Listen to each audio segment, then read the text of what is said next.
இதெல்லாம் ரொம்ப சிம்பிளான விஷயம் தான்.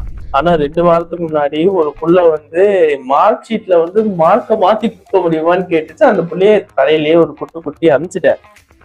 ஆனா அதெல்லாம் தப்பு. நீங்களும் பண்ணக்கூடாது, யார்கிட்டயும் ஹெல்ப்பும் கேட்கக்கூடாது. சரியா?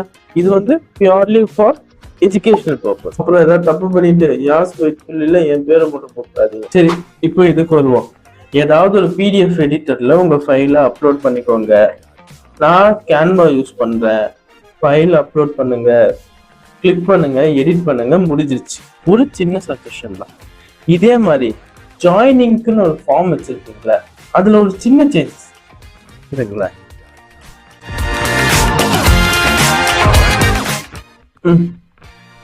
இதை மட்டும் பண்ணிட்டீங்கன்னா பர்ஃபெக்ட். என்னடா இது ஒரு அலைன்மெண்ட் இல்ல, ஒன்னும் இல்ல, நீ என்ன பண்ணிக்கோங்க, நானே உனக்கு இதெல்லாம் பண்ணி தரேன், அந்த உருட்டு ஃபார்ம் கூட இதை விட பெட்டரா பண்ணி தரேன். நான் நிறைய எம்எல்எம் கம்பெனிஸ் அட்டாக் பண்ணியிருக்கேன். எல்லாம் கமெண்ட் பாக்ஸ்ல கதறதோட ஓடிடுவானுங்க.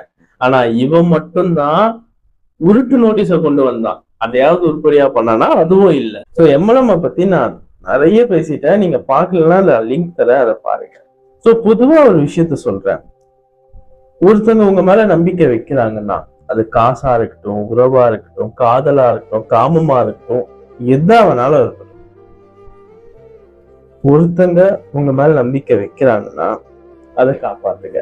ஏன்னா இந்த காலத்துல நம்பிக்கை வைக்கிறவங்க கிடைக்கிறதும் கஷ்டமா இருக்கு, நம்பிக்கையை காப்பாத்துறவங்க கிடைக்கிறதும் கஷ்டமா இருக்கு.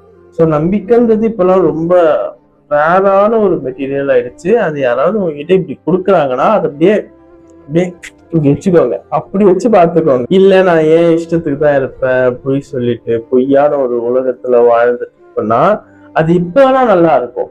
ஆனா ஃபியூச்சர்ல உங்க வாழ்க்கையே நரகமாயிடும்.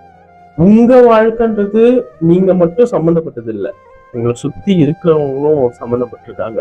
சோ யாராவது நம்பிக்கை வச்சா அதை காப்பாத்துங்க. நம்பிக்கை வைக்கிற இடத்துல இருக்கீங்கன்னா நம்பிக்கையை காப்பாத்துங்க. நம்பிக்கைய வைக்கிற இடம் வச்சா காப்பாத்துங்க. பாவம் அவரே கன்ஃபியூஸ் ஆயிட்டாரம்மா.